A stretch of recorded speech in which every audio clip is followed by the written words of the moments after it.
Assalamu alaikum. Marhumins of the Ghulam Sin Khaki family, Marhumins of Musa Virji family, Marhumins of the Ahmad Nanji Kara family, Marhum Ramzan Ali Manek, Marhuma Leila Bai Manek, Marhum Amir Bai Sundarji, Marhum Hassan Rahim, Marhum Yusuf Ali Ghulam Hussain Mauladina, Marhum Inayat Ali Manek, Marhum Nazir Ghulam Hussain, Marhum Fida Ghulam Hussain, Marhuma Amina Bai Jivraj, and Kul Mu'minina wal Mu'minat, and request to recite Surah Fatiha. Bismillah.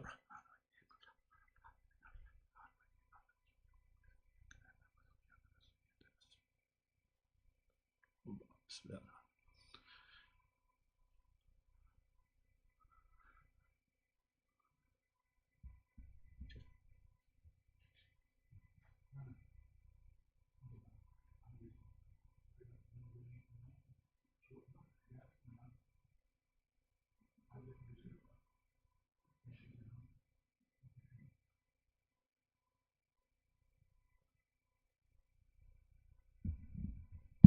Assalamu alaikum. Khoshali Mubarak to everyone on the auspicious occasion of the birth of our Imam, 10th Imam, Imam Muhammad al-Naqi alayhi salam. Allahumma salli ala Muhammad wa ala Muhammad. Heartfelt felicitations to the household of Prophet and the Imam of our time, Al-Jalla Ta'ala Fajr Sharif. Allahumma salli ala Muhammad wa ala Muhammad. On this occasion, inshallah, lecture will be our Resident Alim Maulana Sayyid Saghir Hussain shortly. After today, the next program on this center will be on Eid-e-Ghadir, which is 18th of Zilhijjah, Tuesday. There are two programs actually on that day. One is for small kids, starting at 6:30 in the evening. There is a registration process which is ending tomorrow, Sunday. Anyone interested? There was a newswire and email sent already. Anyone still have not received or interested can see anyone in the management and we can help you out. These are for the kids age up to 8, 2 to 8 or something like that. So that will be on Tuesday 6:30, and then our main program will start 7:45 for the Eid-e-Ghadir. We'll start with the same Hadith Qissa, inshallah, Quran recitation, Hadith Qissa. The visiting speaker on that day is Dr. Sheikh Sadiq Ismail from Niagara Falls area. So if you can attend us on 25th of June for Eid-e-Ghadir, inshallah, 7:45, the main program starts. We'll also end with the Jamaat Salat as usual on that day. On Thursday, Shab-e-Juma program will start at regular time of 7:30. We are also commemorating the Shahadat of the sons of Hazrat Muslim ibn Aqil alayhi salam. Allahumma salli ala Muhammad wa ala Muhammad on Shab-e-Juma, next Shab-e-Juma, which will be starting at 7:30 usual time, and then with the Majlis inshallah decided by Resident Alim Maulana Sayyid Saghir Hussain. For the Muharram is just around the corner. You see this just like almost less than 2 weeks now. So we do have Muharram funds, if you know. Every year we request all of you for your generous contribution. Also for the blinds, you see we have still a deficit. We have this project to complete on both halls, and we still have deficit for this one. So if you can contribute to this one, this project, also towards the general Muharram funds. If you want to sponsor a Majlis for Muharram, you can take the Majlis, or if you want towards the general fund for Muharram, you can contact anyone in the management. You can donate online if you are not in the center at the from now until Muharram, or if you are not a regular visitor, if you are listening online, you can always go and donate on the ISIJ website. But if you're in the center, you can donate here, check, cash, debit, whatever works for you. We have all these options available here.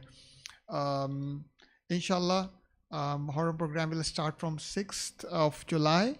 I'll be providing more details. Inshallah, there'll be newswire coming shortly in this upcoming week once we have more details chalked out, inshallah, in a couple of days. I think that's it from my end. With your loud salawat, I'll request Maulana to start his lecture about Muhammad wa ala Muhammad salawat.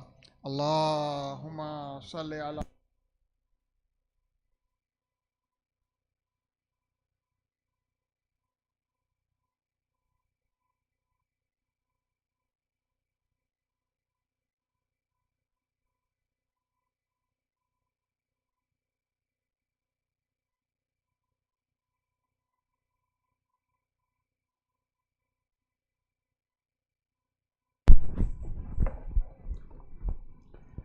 MashaAllah, la hawla wa la quwwata illa billahi as-sami'il alim. Bismillahir Rahmanir Rahim. Alhamdulillahi alladhi la yablughu midhatahu al-qailun wa la yuhsi na'ma'ahu al-'addun. ولا يؤدي حقه المجتهدون الذي ليس لصفته حد محدود ولا نعت موجود ولا وقت معدود ولا أجل ممدود ثم الصلاة والسلام والتحية والإكرام على أشرف الأنبياء والمرسلين سيدنا ونبينا وحبيب قلوبنا وطبيب نفوسنا وشفيع ذنوبنا العبد المؤيد والرسول المسدد المصطفى الأمجد المحمود الأحمد حبيب إله العالمين أبي القاسم محمد اللهم صل على محمد وأهل بيته الطيبين الطاهرين المعصومين المظلومين الذين أذهب الله عنهم الرجس وطهرهم تطهيرا اللهم صل على محمد وآل محمد أما بعد فقد قال الله سبحانه وتعالى في محكم كتابه الحكيم بسم الله الرحمن الرحيم اهدنا الصراط المستقيم صراط الذين أنعمت عليهم غير المغضوب عليهم ولا الضالين اللهم صل على محمد وآل محمد. Congratulations to all of you on this very auspicious day of the Milad of our 10th Holy Imam, Imam Ali Naqi al-Hadi alayhi salam. Allahumma salli ala Muhammad wa ali Muhammad. And may Allah include us among those who will enjoy His shafaat and His company in the paradise. And inshallah give us comfort and solace through our journey in Barzakh with the shafaat and dua of Imam Hadi alayhi salam. Quickly, Imam Hadi alayhi salam, as we know, is the son to our 9th beloved Imam, Imam Abu Ja'far al-Jawad alayhi salam. Salli ala Muhammad wa ala Muhammad. His holy mother is Bibi Sausan, or other name is Samana salamullahi alayha. She was a very pious lady and Walad. And Imam lived, he was born on today 15th of Dhul Hijjah 212 after Hijrah. And as his holy father, he was also Imam when he was just 7 years and some months, as per the most reliable reports, or max 8 years, not more than that. Both Shiites and Sunnis, they agree on this. Imam Hadi lived during very crucial times. He was born in the holy city of Medina, but forced to migrate, rather summoned by the Khalifa to come to Samarra. Samarra, as we know today in Iraq, is a bit north of Baghdad. Before Samarra, the caliphs, they used Baghdad as their caliph. The most important event which I can say, or it can be a turning point for Shia community, was that until Imam Jawad, Shias, they were permitted to contact Imam directly. They will come meet Imam directly, question him, pay him the religious dues, khums, zakat, other amwal, wujuhat. But while the Medina's governor wrote to the Caliph and complained against Imam al-Hadi while he was just 13 years of age, that if you need Hijaz, Makkah and Medina, do something about Ali al-Hadi. He's very influential. Well, Caliph summons Imam and brings him to Samarra, so he always is under complete non-stop surveillance. Spies are appointed. No one is allowed to meet with Imam. So what Imam does is demand of these circumstances as per the need of the day. Imam introduces the wakalat, the tawqeel in Shiaism. Wakalat, as we know, alhamdulillah, much better today. In those days it was new. Imam number one introduced wakalat by appointing different trustworthy people as his wakil, that now Shias, as they cannot meet Imam directly in person, so you may contact Imam through these wakils, deputies. And this basically educated Shias. They introduced themselves through this action of Imam, which was very wiseful, that how to handle the issue of ghaiba, which Imam speaks in details about the issue, that after my son Hassan al-Askari alayhi salam, let's have a salawat on him, Allahumma salli ala Muhammad wa ali Muhammad. Imam warns Shias that, listen, my grandson, whose name is the likeness of name of Rasulullah, will disappear on you. You won't be able to see him in person or in physical. You cannot meet that Imam. The best way to contact your Imam during those days, Imam says, is through his deputies, his na'ibin, nawab, jama'af na'ib. So this was the point number one which happened or transpired, which was unprecedented in Shiite history, because Imams were always physically there. People saw them, questioned them, met with them, they ate with them. I mean, everything was noticeable and tangible. But since Imam was put in the center, deliberately, he calls up his Turkish general, Mu'tasim, the Caliph, and Khaqan. He asks him, Fath ibn Khaqan was another very influential person, his right-hand man, the next man to the Caliph, the most powerful person. He asks, what should I do with this man? Khalifa wanted to kill Imam. Na'udhu. He said, I want to get rid of him.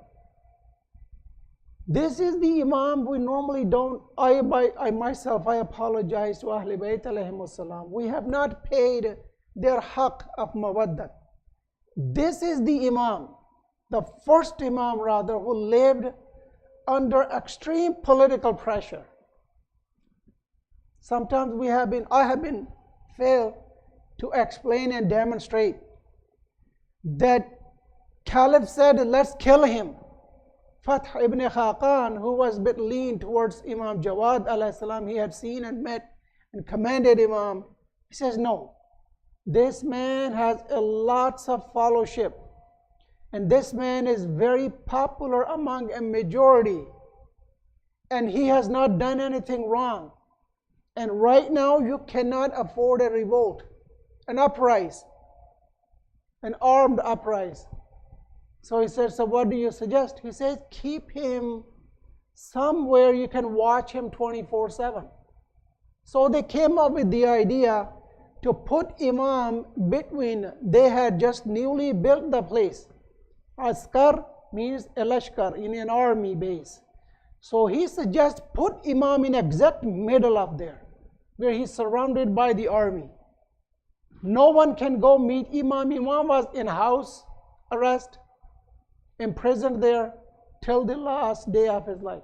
For 20.5 years, Imam lived there, never was permitted to return to the holy city of Medina. These are the salawat.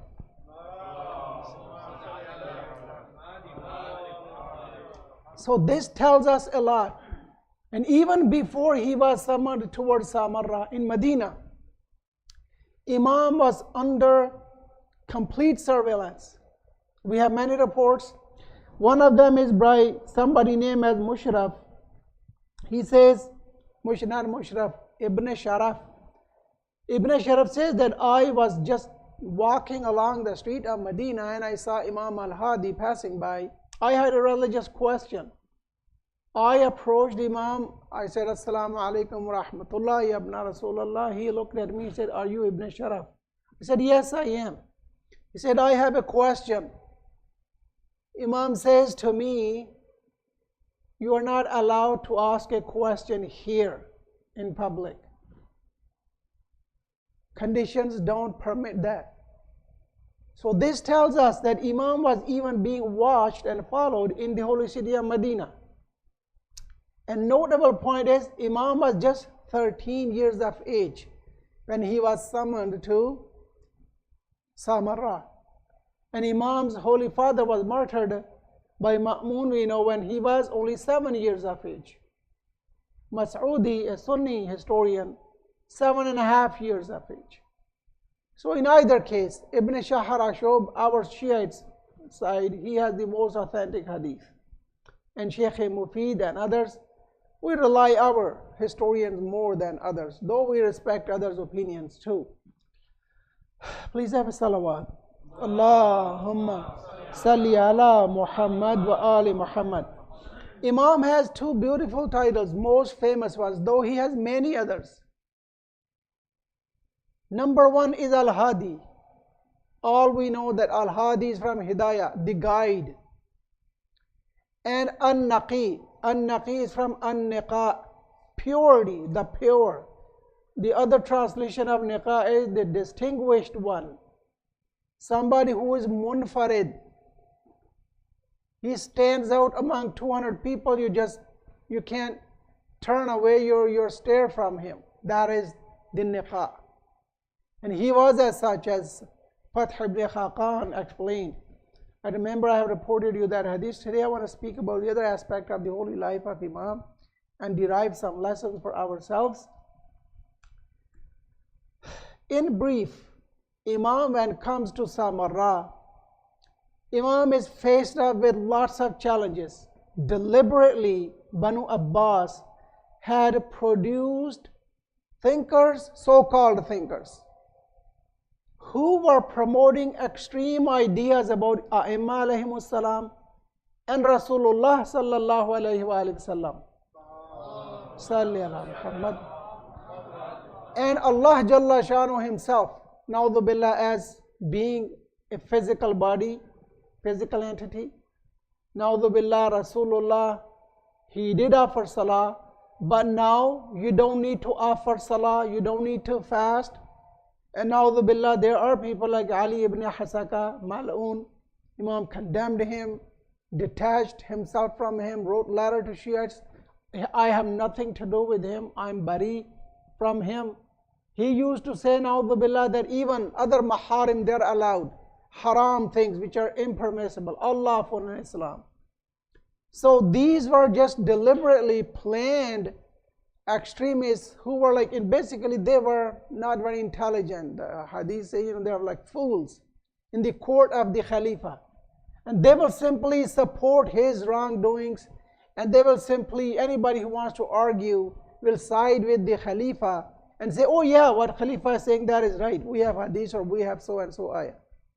So Imam was not only dealing with these type of people, plus the court ulama of Mu'tasim and Mutawakkil and Mu'taz and Musta'in afterwards. These were the caliphs. Imam's life, Imam had to face up with them. But as we all know, just a reminder, Mutawakkil was the most cruel among all these. As ulama, they have called him the Yazid of Banu Abbas. He is the one who tried to destroy the holy shrine of Imam Hussein alayhi salam. He is the one who set up police stations to stop Zawar, the pilgrims, from going to the Dari of Imam Hussein alayhi salam. And he had put very strict punishments that if somebody goes there to revive the reminder of Imam Hussein, his house may be demolished, he may be killed, his children may be sold as slaves, and his wife or daughters may be sold as slave girls to serve people in their homes. This harsh, this man. So think of it that in beginning he said that I want to kill him. Now I have to be a bit direct. He said I want to kill Imam. But Fath ibn Khaqan and general, they said no, don't kill him. He's very influential. Especially he has not done anything wrong. Plan is prove him to be wrong first. Wrong him, accuse him with something. And then you have your way. Now Khalifa have spread his agents that find a little tiny bit excuse for me, astaghfirullah, to kill Imam. So they set Imam up one day. They ask Imam, what is the meaning of this ayah of Quran in Surah Mubarak al-Furqan? Yama ya'addu dhalimu ala yadayh. The day the wrongdoer, dhalim, will bite on his hand. And he will say, alas, that I had taken the path of Rasulullah, walam attakhid fulana. He says, what does it mean? Imam mentions a man, a dhalim. They came back to Khalifa. Yes, we have acknowledgement from Imam. He told us that in this word fulanan, so and so, lam attakhid fulanan khalila, had I not taken so and so person as my friend. Khalifa, he has named a man, that this is the person which is meant in this ayah. So they said Imam has only two options. You summon him in the court, in presence of all the fuqaha of yours, ulama, and then ask him the same question, that what is meant in this ayah? Who is this fulan? Imam has two ways to say. One is to speak the truth, what he said to us in private. The other, astaghfirullah, he may lie and say something else. So we will testify against him, give shahada, that he said so and so on that occasion, and now he's changing his word. So then you can, astaghfirullah, execute him for changing the meanings of the Quran. Look how dangerously plotted plan this was to kill Imam. With the divine will, Imams, they submit to their time of death. But otherwise, our Imams, I'm surely going to mention, they have control over almost everything. Imam arrives in the court. Caliph, as preset, alludes to that man, he stands up, repeats the same question that, Ya Abna Rasulallah. In this ayah, Yawma ya'addu dhalimu ala yadayhi yaqulu ya laytani lam attakhidh fulanan khalila. Had I not taken that person as my friend in this dunya. Ya wailata lam ila akhir. There are three ayah. Now Imam, of course, understands in a millisecond what is the plan. It's like court full of ulama and people and dignitaries, nobles, and Khalifa himself. Imam turns towards Khalifa. Imam says, Khalifa, Allah the All-Wise, He has used a word which is vague, unclear, fulan, so and so. And Allah is wise. Does Khalifa want me to expose somebody Allah has put a cover on him? Now Khalifa is quivering with the jalal of Imam. The awe-inspiring personality of Imam did not allow Caliph to execute his own set plan. He says, no, don't disclose that person. If Allah does not want it, Allah did not like that person to be disclosed and debunked, how should I? So Imam wins in a sense, in that sense. Have a salawat.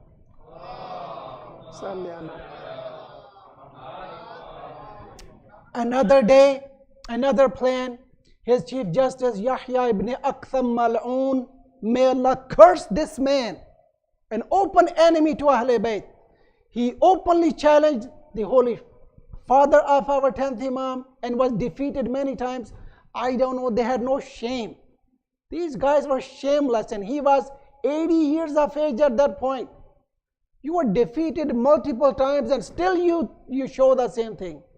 There was a fajr, an adulterer, he admitted in the Caliph's court. He was a non-believer. Now when he saw the fuqaha said his penalty This is his punishment. To avoid punishment, this sinner, he said, Ashhadu an la ilaha illallah wa ashhadu anna Muhammadan Rasulullah.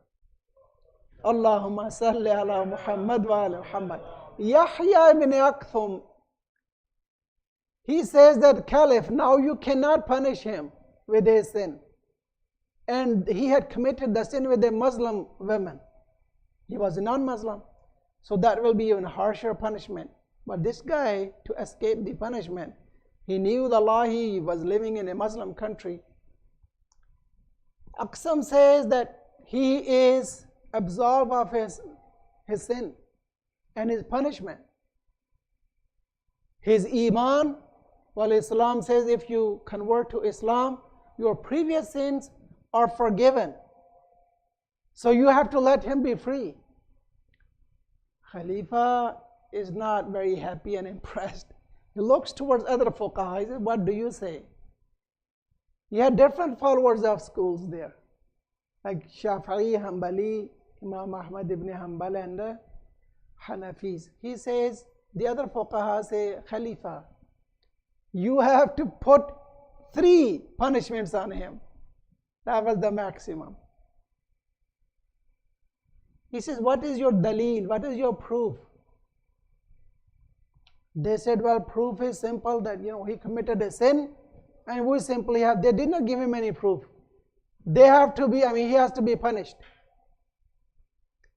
Now, Caliph thought, let's involve Imam Hadi alayhi salam in it. As per this hadith, Imam was not present in the court. He says to them, wait, let me summon the other man. Imam was next to the court, very close by. He brings Imam in and repeats the question that, Ya Ibn Rasulullah, this is the situation. Imam knows his intention. He wants to put me in trouble again. Imam says, well, Afini, forgive me for this, please excuse me. Your fuqaha, they have answered the question. Choose whichever punishment you want and go ahead with it. Why do you want to involve me in it?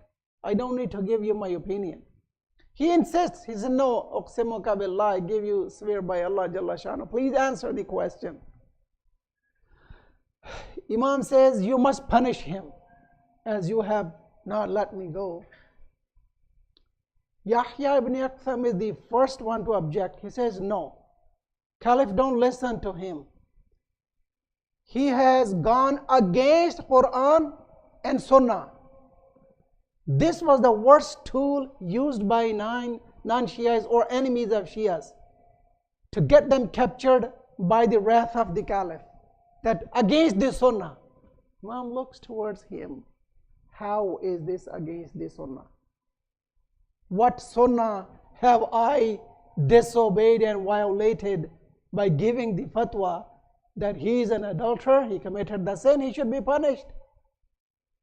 You are saying he should be absolved? As per the riwayat of Ibn Ashub, Imam writes it down. Bismillahir-Rahman. Caliph says, what is the proof? Give me your logic, the proof based upon which you have given this fatwa. Imam recites the ayah, and it's a beauty. This is the ilm of Imam. And Imam is a youth with lots of respect. Remember, we Shiites, we're not blind followers. It was the exceptional, divine, innate knowledge of Imam Ali al-Hadi and Imam al-Jawad alayhim as-salam, which proved for us of their imamat. Because somebody who is 80 years of age and is Chief Justice and has been serving the community over 50 years, in that long time, you by just experience become a faqih. But this much was the faqahat of Yahya ibn Aktham, that he says that the sinner should be absolved. He asked Imam, what is the proof? Imam said, look, this is the ayah in the Quran. فَلَمَّا رَأَوْا بَأْسَنَا. And when the non-believers, Allah is speaking, that when they saw our punishment, after seeing, قَالُوا آمَنَّا بِاللَّهِ وَحْدَهُ, they said, we believe in one God and in His oneness. Okay, وَكَفَرْنَا بِمَا كُنَّا بِهِ مُشْرِكِينَ. And now we deny what we used to associate with Allah Jalla Shanu. after seeing the punishment. Imam says this is the ayah, that after you have seen the punishment, Iman has no value. This man is simply reciting kalma tayyibah just to escape the punishment. Caliph now cannot say anything.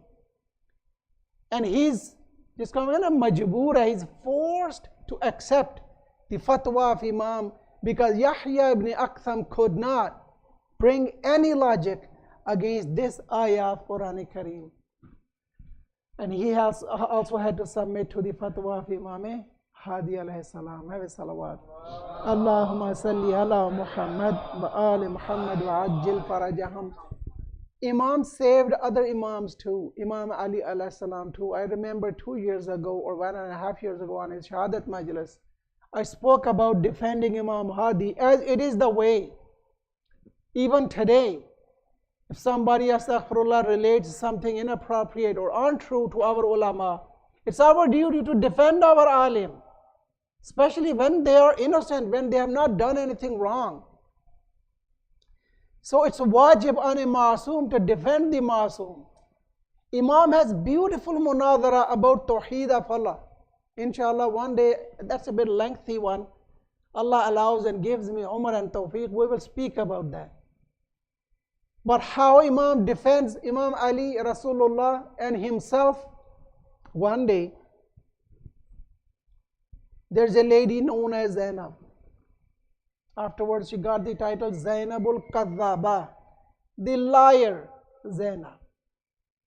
She came to the court of Mu'tasim and she says, Allah Mutawakkil, La'natullahi alayhi. She comes there and says, Na'udhu billah. She says, I am the Zainab bint Ali ibn Abi Talib. I am the Zainab, daughter of Imam Ali. This is in about year 240 after Hijrah. We all know Bibi Zainab Kubra Salamullahi alayha passed away in year 262. Just 62 after Hijrah. A year and a half after the event of Karbala. Or max 2 years, if we take Sunni brothers' rawayat. So, the Caliph has the same question. فَقَالَ لَهَا الْمُتَوَكِّلِ إِنَّ زَيْنَبْ بِنْتَ عَلِي قَدِيمَةٌ وَأَنْتِ شَابَةٌ. That Zainab was about 2.5 centuries ago. Well, you are a young woman. How you can be Zainab bint Ali? They have an argument. Along in the history, Khasibi has reported this and others. Khalifa cannot deny this Zainab that she is the daughter of Imam Ali alayhi salam. Now he knows the trick. He says, okay, wait. Calls the wujuhu ali Abi Talib alayhi salam, the dignitaries, the renown and buzurgan of Ali Abi Talib alayhi salam. He calls upon them, gathers them, says, listen, this woman claims to be your grandmother Zainab. Prove it to me that if she is truthful or she is lying. They tried, they can't win. Appears to be Fath ibn Khaqan, who was more familiar with the Ahl Bayt Imams. He was not there. He comes after a day and he says that hot debate is going on. This woman in the middle yelling loudly, as but Khasibi says she was loudly speaking, Ana Zainab bint Ali. He says, Khalifa, what's up? What's going on in here? He explains the situation. Caliph explains the situation to Fath ibn Khaqan. He smiles. He says, and you don't know the solution? Look at his words. Fath ibn Khaqan says, La yukhbiruka bihadha illa ibn Rida. Other than the son of Rida, Imam Rida alayhi salam, no one has the solution to these type of issues. Don't you know that? As we all know, after Imam Rida alayhi salam, our 9th Imam, 10th Imam, 11th Imam, 12th Imam, Ajjalallahu Ta'ala, Farajah Sharif, they were all known as Ibn Rida afterwards. Allahumma salli ala Muhammad wa ali Muhammad. Caliph says, I don't know, why did I not think of this before? Now, enemies of Imam Hadi are present there in the court. This point to be noted. Enemies, sworn enemies, who did not want Imam for a millisecond to live. They are in the court. They're always after the excuse to Imam for the Caliph to kill the Imam or embarrass the Imam or belittle the Imam. Caliph openly had put a lofty reward for somebody who can embarrass Imam with a difficult question.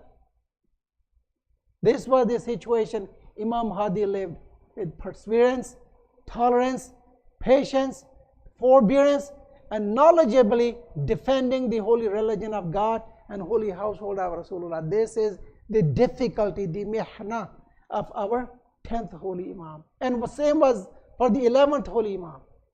They killed him in 4 years. Imam survived for 20 years. They killed our 11th holy Imam in just 4 years and a few months. So what happens is they summoned Imam. Okay, this is the situation. Imam also smiles at him. He said, listen, we children of Imam Ali have a distinguished attribute which no one else possesses. He says, okay, what is that? He says, no beast can touch us. They cannot eat our flesh. Our flesh is haram on beasts. You want to test if she is truthful to be the awlad of Imam Ali, my great-grandfather, put her in the den of your beasts, your lions. It will be declared in a minute. Now Zainab cries out loud. She says, Wallahi anal kadhaba. Please don't kill me. I'm a liar. I was just lying. Ya Ali, Ya Ali.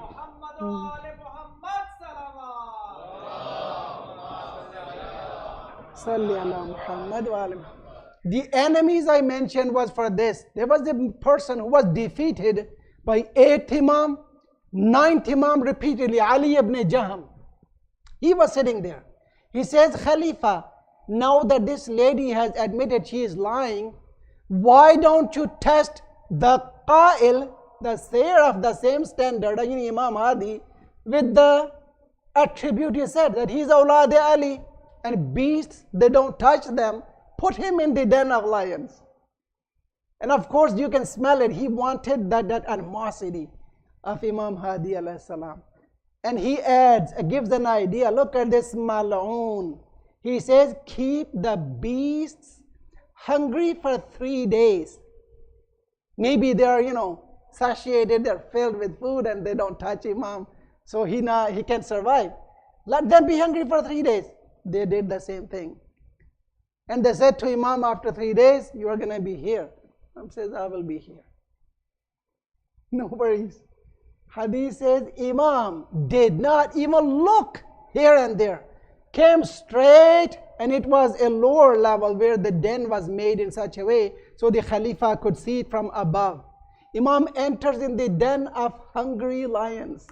Today we see the wildlife videos, right? How these animals, they attack. They can even bring down a whole bull, the lion especially. Lioness is there sometimes helpless. But when angry lion comes, Ya Ali. These lions, let me give you the beautiful word of hadith. فَلَمَّا رَأَتْهُ.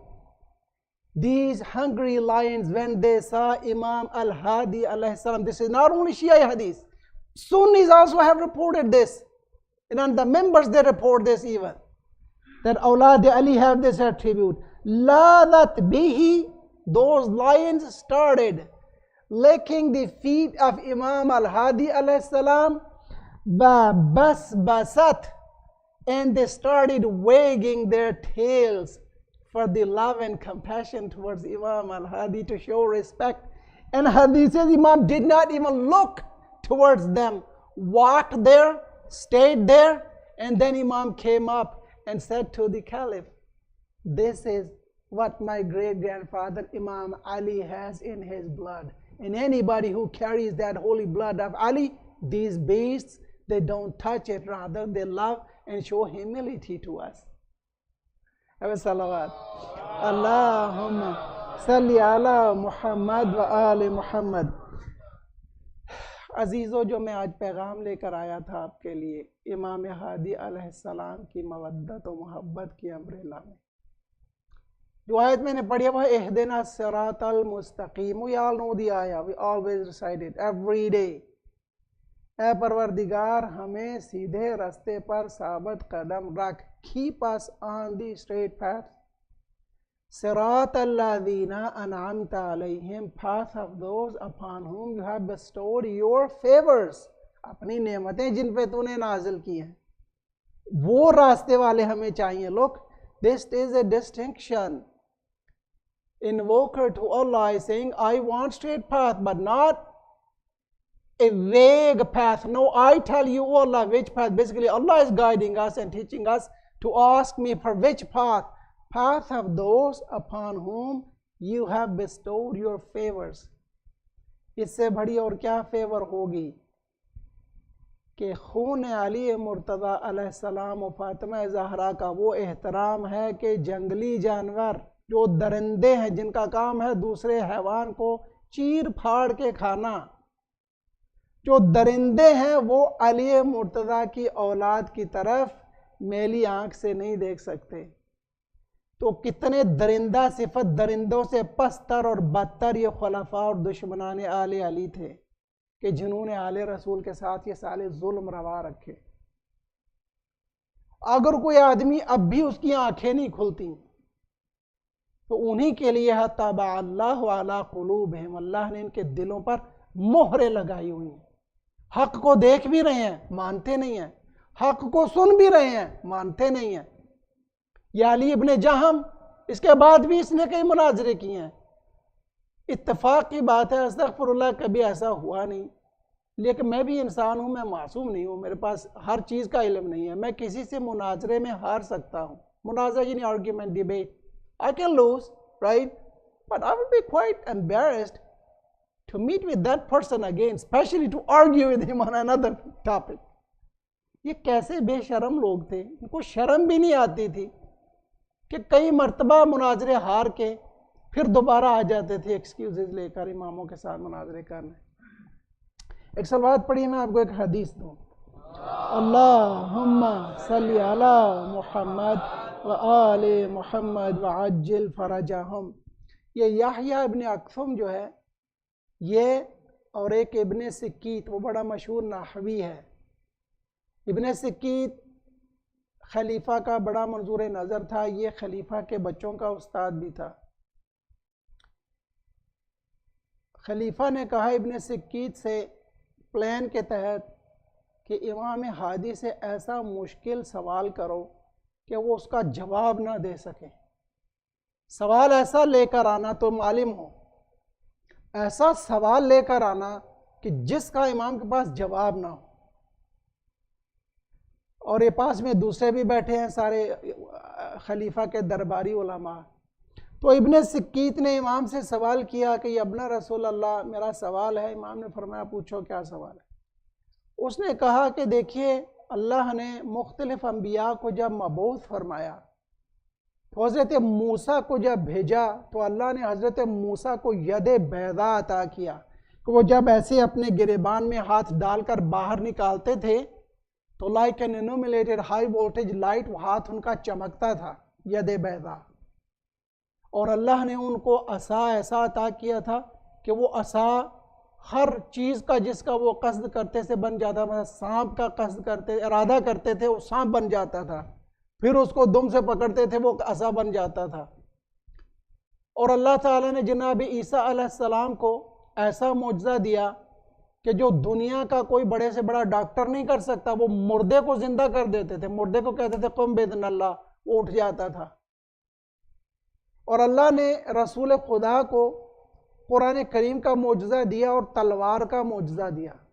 میرا سوال آپ سے یہ ہے کہ اللہ تو ہمارا ایک ہی خدا ہے, یہ اللہ نے موسیٰ علیہ السلام کو ایک معجزہ, حضرت عیسیٰ کو دوسرا معجزہ, اور رسول خدا کو مختلف معجزہ کیوں دیا ہے؟ یہ اس کی دانش میں سب سے مشکل سوال تھا, ابن سکیت کی دانش میں. امام نے فرمایا دیکھو, جناب موسیٰ علیہ السلام کے زمانے میں سحر و جادو کا رواج تھا, جادو عام تھا. تو اللہ نے اپنے نبی کو اس زمانے کے ریلیونس کے ساتھ، مناسبت کے ساتھ وہ معجزہ عطا کیا کہ اس وقت کے لوگ اس کو درک کر سکیں، سمجھ سکیں کہ جو ہم کرتے ہیں وہ نظر بندی ہے، جادو ہے، لیکن جو موسیٰ کلیم اللہ علیہ السلام کر رہے ہیں وہ جادو نہیں ہے، وہ معجزہ ہے، تو وہ ایمان لے آئیں، ان پر اتمام حجت ہو۔ اور زمانہ جناب عیسوی میں، جناب عیسیٰ کے زمانے میں طبابت عروج پر تھی، لوگ طب میں، میڈیکل سائنس میں بڑے ماہر ہو چکے تھے، وہ مختلف بیماریوں کے علاج کر لیتے تھے، تو اللہ نے حضرت عیسیٰ کو وہ معجزہ دیا کہ جس کا کوئی علاج نہیں کر سکتا، مردے کو زندہ نہیں کر سکتے تھے، جناب عیسیٰ مردے کو زندہ کر دیا کرتے تھے، تو لوگوں کو پتہ چل گیا کہ اتمام حجت ہوگی کہ یہ اللہ کا نمائندہ ہے، عام بندہ نہیں ہے، چونکہ ہم یہ کام نہیں کر سکتے۔ اور نبی اکرم کے زمانے میں، نبی کے زمانے میں فصاحت و بلاغت عروج پر تھی، eloquence, people were expert in language، تو اللہ نے قرآن کی شکل میں وہ معجزہ عطا کیا کہ جس کا کوئی جواب نہیں لا سکا، کہ سبعات و سب جو معلقات و سب، وہ 7 شاہکار قصیدے، لمبے قصیدے ہیں، وہ 200 شعروں والے، انہوں نے خانہ خدا پہ لٹکائے ہوتے تھے مشرکین مکہ میں، بازار حجاز جب لگتا تھا تو وہ اپنے فخریہ انداز میں رکھتے تھے کہ یہ شاہکار ہیں، تو وہاں پر جب 3 لائن کی، جس میں بند بھی پورا نہیں ہے، کپلیٹ فارمیٹ بھی نہیں ہے، کوثر لٹکا دی گئی، سورہ کوثر، تو وہ آتا تھا جو امرأ القیس آ کر تصحیح کرتا تھا، بڑی تیزی سے گزرتا تھا، وہ آ کر وہاں رک گیا، دیکھتا رہا، پھر پڑھتا، پھر دیکھتا، پھر پڑھتا، ایک بات اس نے نیچے لکھی، ما ھذا کلام البشر، یہ بشر کا کلام نہیں ہے، یہ کس کا کلام لکھا ہوا لے آئے ہو بھائی، I have not seen something like this۔ اور ولید نے بھی یہی کہا تھا، ولید ابن مغیرہ نے بھی، ان ھذا الکلام یعلو ولا یعلی علیہ، یہ وہ کلام ہے کہ اس کا تو کوئی مثل ہی نہیں ہے، یہ ہر کلام کے اوپر غالب ہے، یعلو ولا یعلی علیہ، اس پہ کوئی کلام بھاری نہیں پڑ سکتا۔ ایک صلوات پڑھیے، اللہم صلی علی محمد و آل محمد۔ تو امام نے فرمایا اس وقت اللہ تعالیٰ نے ہمارے نبی کو اس لیے یہ معجزہ عطا کیا کہ فصاحت و بلاغت کا توڑ ہو سکے، تو اس نے کہا تو تلوار، نبی نے تو کبھی کسی کو تلوار سے مارا نہیں، اب ہمارے نبی کا معجزہ مکمل عربی، یعنی کمپلیٹنگ پرسن، امام نے فرمایا میرے جد انور علی ابن ابی طالب علیہ السلام ہیں، کہ میرے دادا وہ انسان ہیں، کوئی ایک بھی پوری تاریخ میں ایسا انسان نہیں کہ جس سے آمنا سامنا ہو، he has encountered an enemy in a battlefield، کہ جو اسے سروائیو کر سکا ہو، اللہ کہ علی نے اپنی مرضی سے چھوڑا ہو۔ میرے دادا نے بڑے بڑے سورماؤں کو پچھاڑ کے رکھ دیا میدان میں، ایک بھی ایسا نہیں جو آ کر میرے دادا کو ہرا سکا ہو، یہ میرے نانا رسول خدا کا سب سے بڑا معجزہ ہے۔ ایک صلوات پڑھیے، اللہم صلی علی محمد و آل محمد وعجل فرجہم۔ ابھی ہم محرم کے بالکل نزدیک پہنچ چکے ہیں۔ امام ہادی کی بہت پیاری حدیث ہے کہ النبی حر، یہ تو حدیث میں نے آپ کو نہیں دینی تھی، وہ دوسرے مطلب کی حدیث تھی، یہ حدیث، الناس فی الدنیا بالاموال وفی الاخرۃ بالاعمال، لوگ دنیا میں اپنے اعمال سے جانے پہچانے جاتے، اپنے اموال سے جانے پہچانے جاتے ہیں۔ میں دیکھا ابھی ٹائم 43 منٹس ہے، تو میں 2 منٹ میں ریپ اپ کرنا چاہ رہا ہوں۔ دنیا میں ہماری پہچان، ہماری دولت، ہمارا مال ہے۔ امام نے فرمایا جان لو آخرت میں تمہاری پہچان اور اللہ کے نزدیک عزت کا معیار تمہارے اعمال ہیں۔ ہم محرم میں جب آئیں تو بڑے عزت و احترام سے آئیں، مجالس کو اس دینی جوش و جذبے سے اٹینڈ کریں، اور بالخصوص میرا پیغام ہے، مجھے کنٹینیوسلی باتیں ملتی رہتی ہیں، یعنی انفارمیشن اور فیڈ بیک، کہ والدین بعض اوقات بالخصوص میری مائیں بہنیں جو ہیں وہ بچوں کو اٹینڈ نہیں کرتی صحیح طرح سے۔ بچے آتے ہیں، آنے چاہیے، یہ جگہ بچوں کے لیے ہے، ہم سب سلجھ چکے ہیں۔ بچے، children, kids are the one who need education and training۔ بچے شور و غوغا کریں، نوائز کریں تو ان کو سپروائز کریں، ان کو ویسے ہی نہیں چھوڑ دیں. اور پلیز بچوں کو واچ کریں کہ بچے واش روم یوز کرتے ہوئے کیسے یوز کرتے ہیں, ان کی ہیلپ کریں, ان کے ساتھ جائیں. Don't let your kid even like 5 years old ہیں, 7 سال کے ہیں, گھر میں وہ صحیح کرتا ہے, بٹ یو نو what, یہاں پر 3 4 5 جب اکٹھے ہو جاتے ہیں نا, تو پھر وہ بقول فارسی تھوڑی شیطانی میں کنان, تھوڑی شیطانی شیطنت کرتے ہیں پھر. تو اپنے بچوں کو واچ کریں, کیونکہ یہ پریئر ہال جو ہے اس کی جگہ کارپیٹ بھی پاکیزہ ہونا چاہیے. اگر بچے بنا شوز کے چلے جاتے ہیں واش روم میں, وہ پیر نجس ہو جائیں گے, وہ نجس پیر پاؤں لے کے اندر آئیں گے, کارپیٹ نجس ہو جائے گا. لیکن سب سے زیادہ ضروری یہ ہے کہ سمر آ رہا ہے, بچوں کو تنہا نہیں چھوڑیں, گیو دیم سم ایکٹیویٹی. دیکھیں کالجز بھی آپ کو بیچ میں بریک دیتے ہیں 4 مہینے کے, تاکہ آپ جائیں, کوئی جاب آپ کریں, تھوڑا فائنینشلی اپنے آپ کو سپورٹ کریں. آپ کی فی وغیرہ ادا کرنے میں کافی حد تک, جس کو ہم کہتے ہیں نا آدھ پدرہ, یہ آپ کی فی بن جاتی ہے. اپنے بچوں کے اخلاق پہ, ان کے علم پہ, قرآن پہ, فقہ پہ, ان کے اخلاقیات پہ, دینیات پہ کام کریں, ان کو تھوڑے ٹاسکس دیں. Don't let them be at leisure freely sitting watching TV. یہ 1.5-2 مہینے اتنی جلدی گزر جاتے ہیں. لکیلی محرم پڑ رہا ہے چھٹیوں میں, ہمیشہ اپنے بچوں کو لے کر آئیں اور اپنے آپ کو ایک ٹاسک دیں امام ہادی کے توسط سے, کہ میں اپنے بچوں کو یہاں پر آ کر آداب فرش مجلس سکھاؤں گی یا سکھاؤں گا. دیکھیے ہم نے کبھی کوئی علیحدہ بچوں کے کمرے میں بیٹھ کے مجلس نہیں سنی تھی, ہم اپنے والدین کے ساتھ بیٹھ کے سنتے تھے. ہمارے والدین ایک دفعہ بتاتے تھے, بیٹے تم امام حسین کی مجلس سننے جا رہے ہو, وہاں پر جا کر چپ کر کے خاموشی سے بیٹھ کر, کوئی شرارت نہیں کرنی, ادب سے مجلس سننی ہے. مجلس میں جناب سیدہ تشریف لاتی ہیں, جناب زینب آتی ہیں.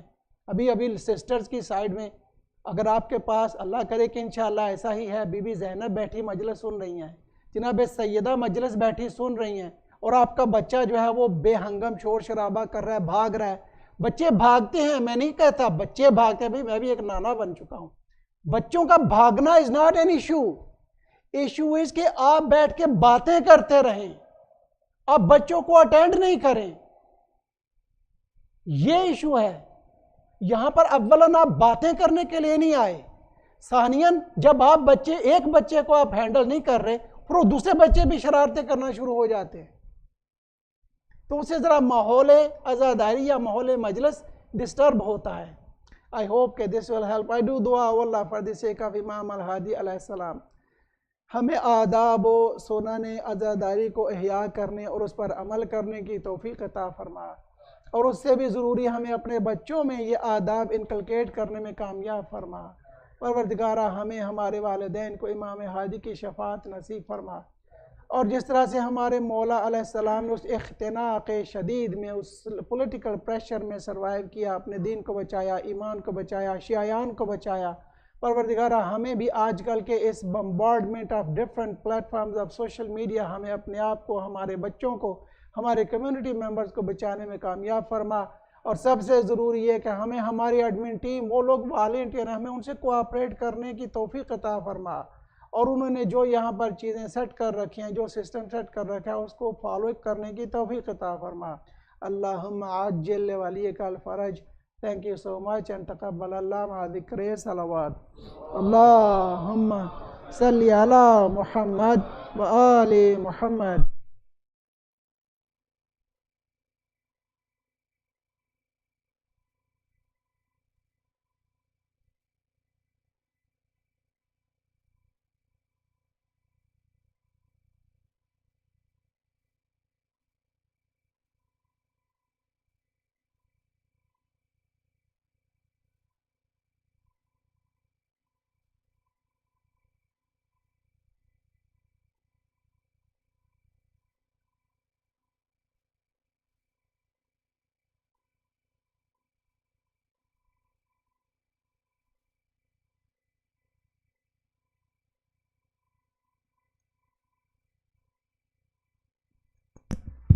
محمد وآل محمد صلوات.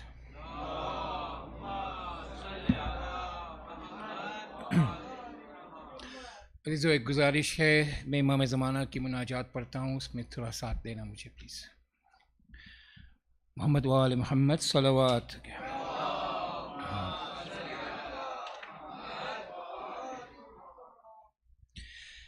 اللہ مجھے لشکر مہدی سے ملا دے، اللہ مجھے لشکر مہدی سے ملا دے، ایسا نہ ہو آقا میرا حل من کی صدا دے، اللہ اللہ مجھے لشکر مہدی سے ملا دے، نظروں کو میری لائق دیدار بنا دے، پردہ جو پرا ہے میری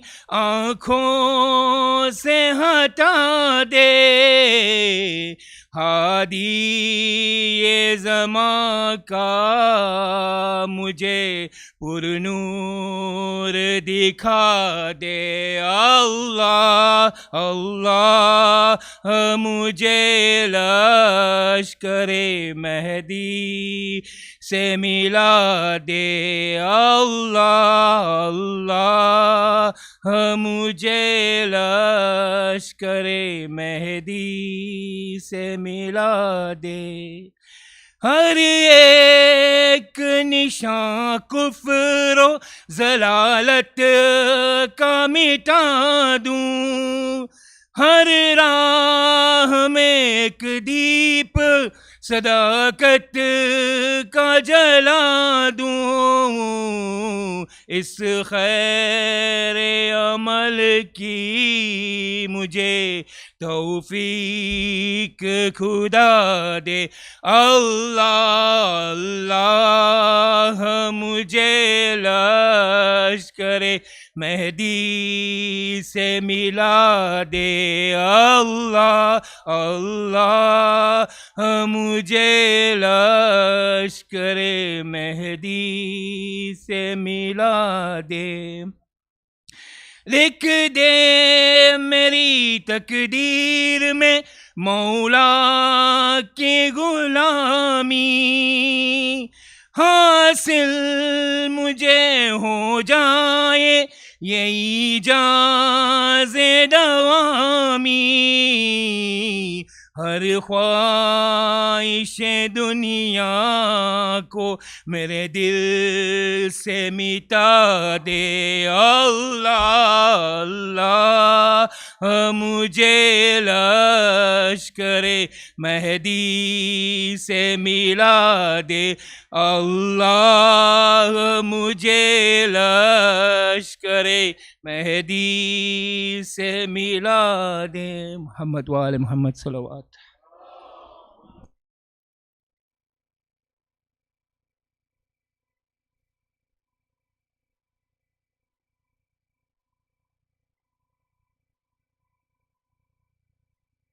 Tabarruk is served outside. If you can grab Tabarruk, and then we'll start inshallah Jamaat Namaz in about 12 minutes or so. So we'll just have a Tabarruk outside inshallah.